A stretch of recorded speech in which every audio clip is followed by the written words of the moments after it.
everybody, welcome back. It's been a little while since I posted a video, but I got one here that I did in my class, and we're drawing a character from a photo reference.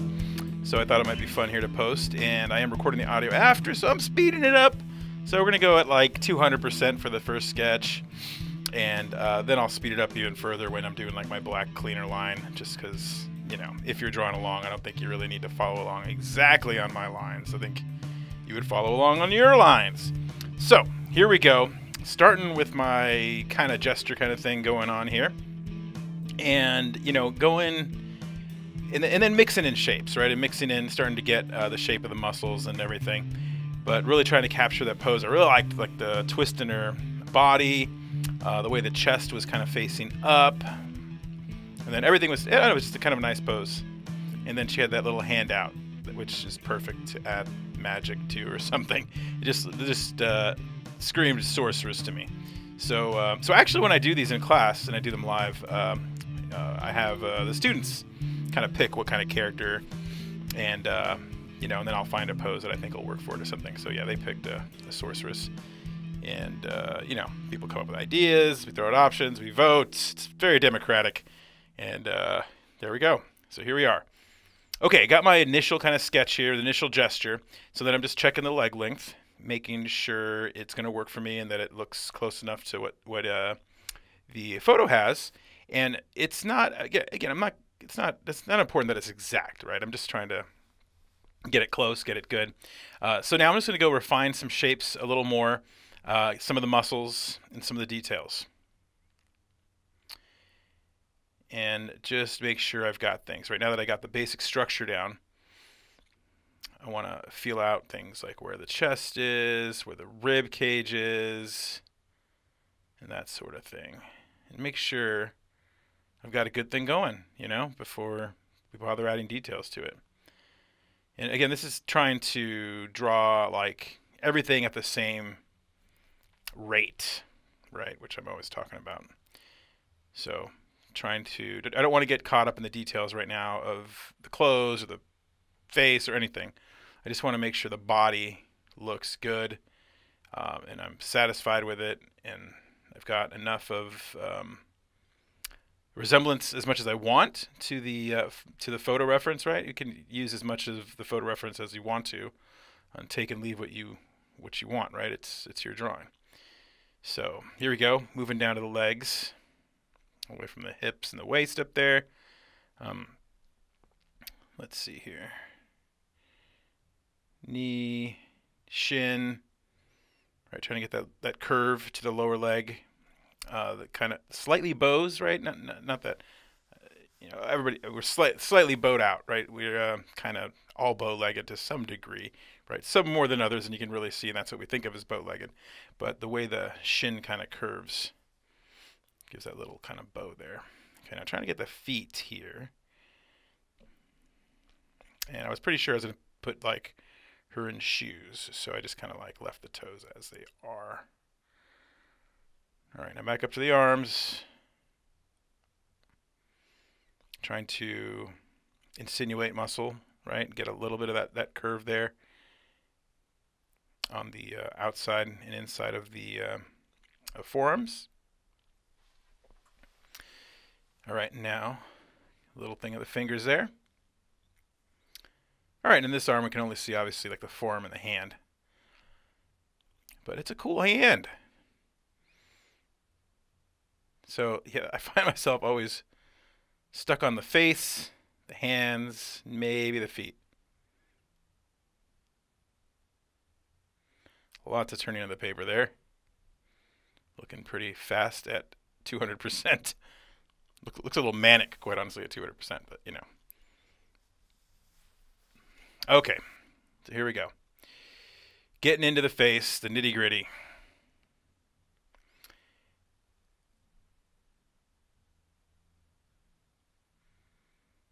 I already didn't like something.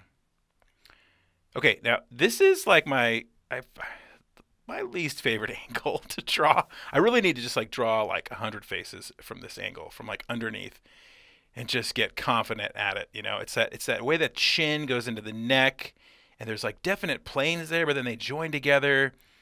And then, you know, the way the nose, we're looking up at the nose, and there's so many little things that can be funky. So trying to make sure I get that correct here.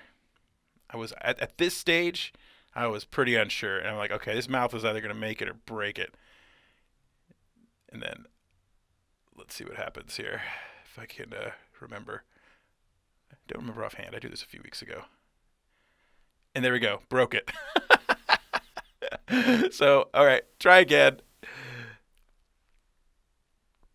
And then it's just tricky, you know, like when you're trying to draw it and you can see just a teeny bit of like the eye, what would you call that? The far eye, I guess, behind the nose there, like, but not really. And then situating the mouth, you know, it gets funky, but it's good practice. And man, like I said, I gotta practice this angle, like, more. Lots and lots more. Okay, but I think this is good enough here. Enough to go on. Okay, so let's add some magic in her hand. So I'll do like a fireball. Why not? Okay, so now getting to the costuming, all right, to make it look like a sorceress.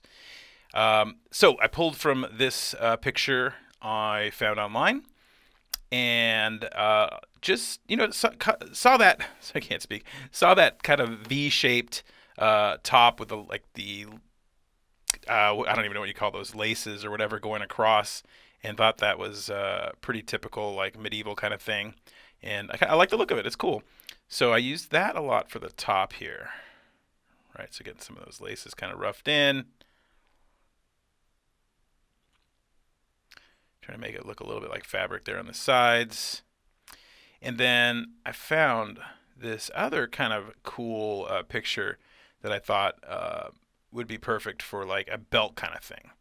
And it's a little unique. I thought it had a unique feel to it, give it like a different thing, maybe feel slightly like armor or something, gave it a little bit of a, with the points, you know, giving it that more aggressive, maybe slightly dangerous kind of feel to it. I thought that was kind of cool to stick that on the sides there. Because you got to protect those hips, right? Nobody wants to get hit in the hip with a arrow or a sword. The rest of the body's fine. We just protect our hips. But, you know, it's cool. It's a cool belt. Perfect for a sorceress. Then going for the bottom here, I was like trying to figure out, okay, how am I going to do this? Because I did want to show her legs, and I did want them peeking out. So I was going to change the style of dress here, and then I was going to, like, you know, see how I can make it work with that top. And then didn't have it figured out. So, you know, let's go back up to the sleeves. Again, I don't mind jumping all over. Kind of gives me a feel for how it's all going to look. So that's quite all right. So I like the sleeves. Not quite Batwing sleeves. Something different. They're like thin or not thin. Tight up top, and then they get really big, but they look pretty cool. I wish people still wore sleeves like that. But anyways, okay, so here we go. Just trying to put a little bit of fabric lines in there. And now braving the dress. So what I was thinking was that middle part underneath the lace could be like a piece of fabric that drapes down. And then I've got it here kind of going over her legs on the top. And then as we get to like her knees, then it's going to like flow underneath and kind of go behind her legs. So we can see, you know, the lower shin and calf on the legs. So trying to get the feel of like this flowiness and kind of bending, you know, through and then kind of back and all that.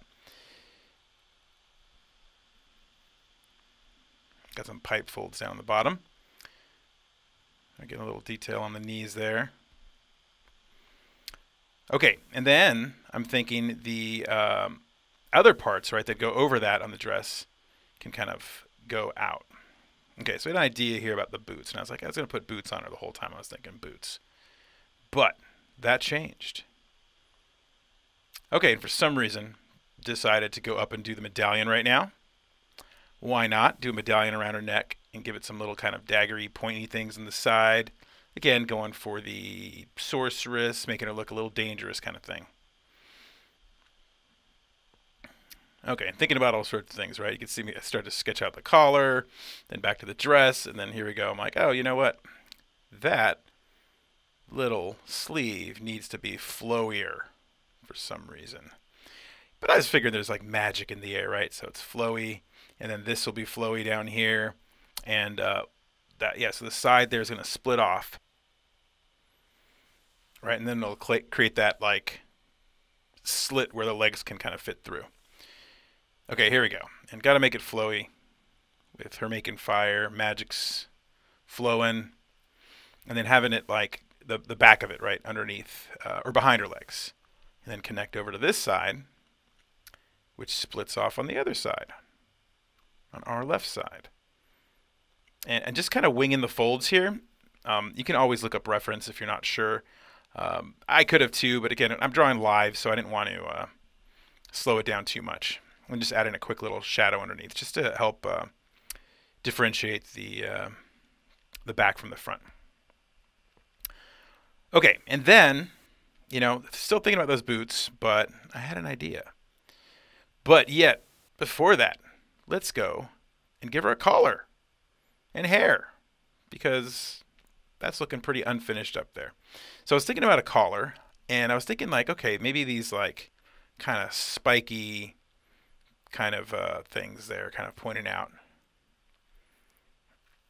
and kind of roughen the hair she has, but I was intending to make it longer. And then as I was going here, I kind of felt like I'd have to change it. So going for this little spiky collar, you know, having it flare out from both sides, and it just felt like too much for me. I don't know, it felt like a little too much, a little overcomplicated, and didn't like it for some reason. So I figured, why try to improve on what is already perfect? So I just went straight up with a collar from the famous witch sorceress from Snow White. Why not? It's already good, and it already looks really menacing and cool. So there we go. Piece it together from all sorts of things, right? And then you can make it your own. And I usually always put long hair, you know, thinking, well, I guess, I don't know. I like long hair. So I was going to draw long hair. But then I thought she kind of had this little bit of a wild feel to her. I don't know, with the flowing dress there. And then I was thinking, you know what if I just give her kind of like a little, like a hairdo, like the hairdo, you know, from the photo, but just make it a little more frazzled, I guess, slightly frazzled, right, where it's a little, where you can see parts sticking out a little bit. And I thought maybe we'll give her like a wild, maybe she's like a wild sorceress, if that's a thing.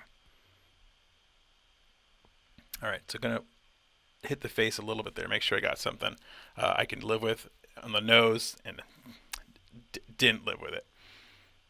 Just looked too piggish to me.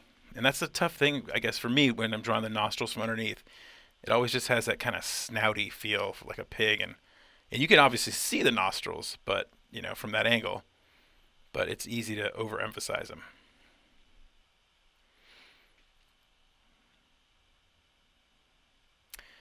Okay, and then decided, you know what, if she's like got this wild thing, sorceress going, maybe she wouldn't wear boots.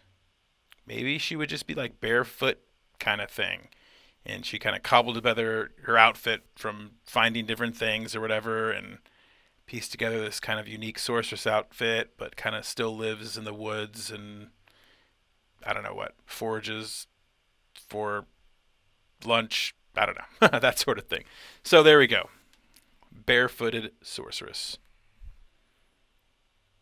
And then I got to draw toes. And I'm like, you know what? Then I got to draw feet. So here we go. Luckily, I got the reference there of the actual feet to draw. Make it a little bit easier. But toes could be kind of like hands too, where sometimes just a little thing can kind of mess them up a little bit, you know, and make them look weird. And it could be like anything. It could be the length of the toes, could be just the angle they're sitting at. But, you know, we'll do our best. Okay.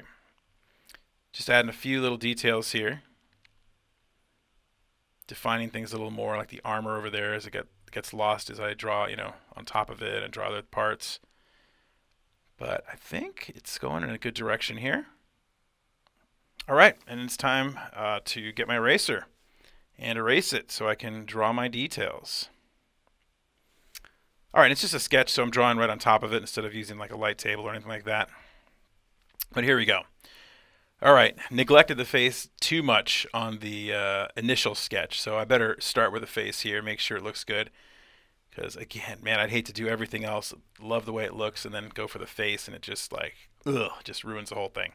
So I'd rather get that face out of the way. And again, if I mess up on the face here, even though it's on the same paper, I still have the option to use a light table if I wanted to, right? And I could still get a good drawing out of this and salvage it, even if I didn't like the way the face turned out. But luckily, I feel like it kind of came together in the with a black pencil, and it looked good enough for me.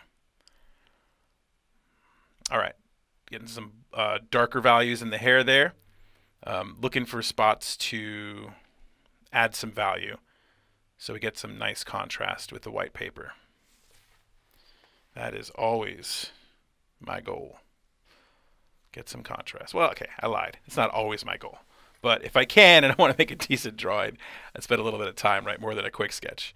A really quick sketch. Then, you know, got to get some darks in there.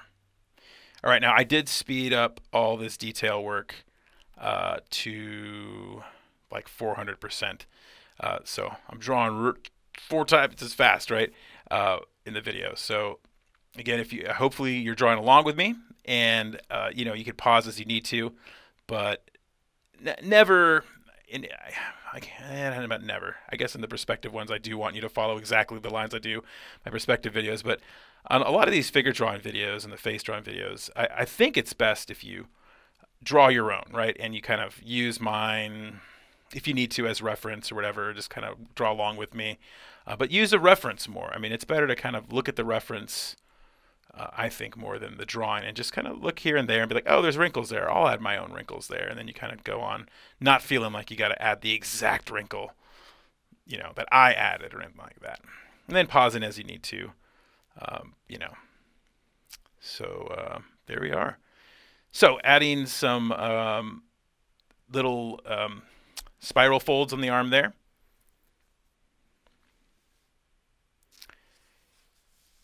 And just trying to make it look like folded fabric slightly. And then some big old folds here on these cool sleeves as they kind of flow down there.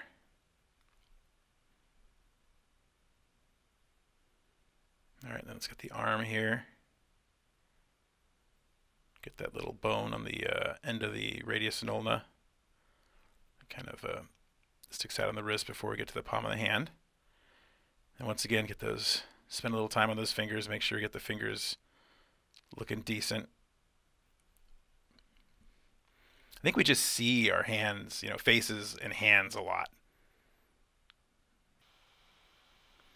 And they can make so many different positions, right? The fingers, and even the face can make all sorts of expressions too. But man, those fingers can really do kind of all sorts of interesting shapes and stuff. All right, down to the belt here.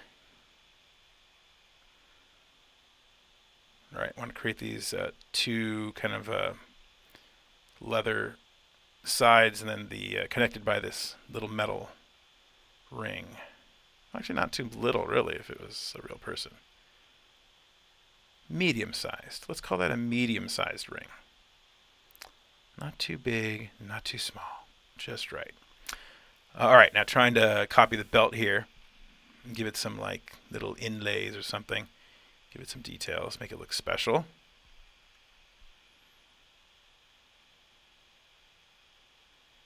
And there's like some interesting like cuts in the belt that, like, if I thought of that little kind of armor, leathery armor belt thing on the side, I don't think I wouldn't come up with the same kind of cuts that they did. You know, reality always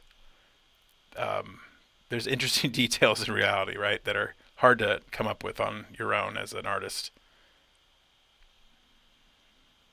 All right, trying to get the fabric on top of the legs, and then draw the legs underneath. And, generally drawing from outermost layer to the innermost layer, right? Which is funny because when you sketch, or when I start the drawing, right, I'm drawing kind of the other way. I'm drawing the skin and the body and the muscles and all that inside to out, and then when you're doing your detail work, going the opposite way, going the top or outside back to inside, for the most part, right?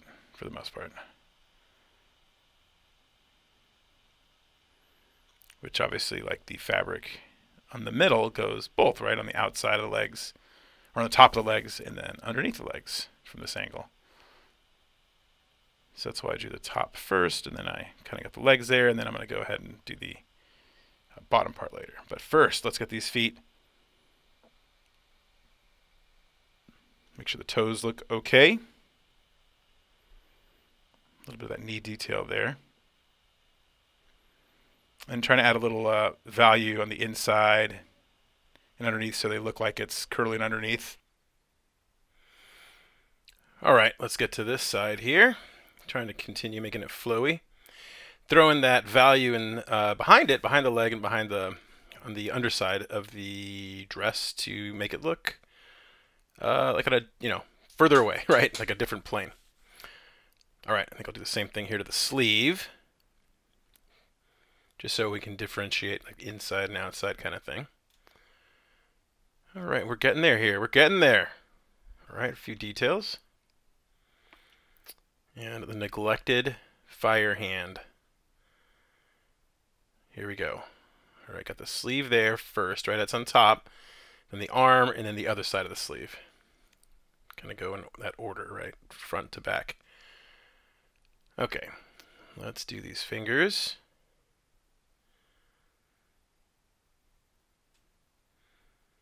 One more to go. All right, now for the fire. Little flame up top. This is kind of like my generic fire ball or fire kind of shapes.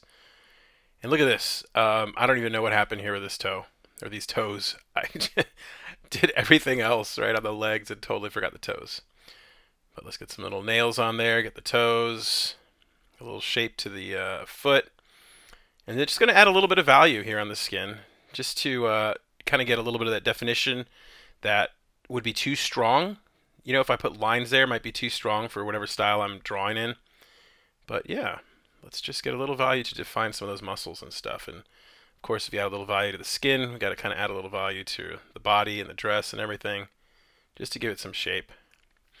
Just going like generic, kind of top-down lighting, nothing too crazy here. That definition of the cheekbone, once again, like a lot of times drawing the cheekbone's a little too much for me. So I just want to add a little bit of value there, like that in the neck, right? And that little neck muscle, I think it's the sternocleidomastoid, that muscle. I don't want to draw the line. It might feel too strong and too defined, but just a little shadow will work. Okay, well, there we are. We got a sorceress. Hopefully you guys got a good drawing, and hopefully you guys had fun, and I'll see you on the next video.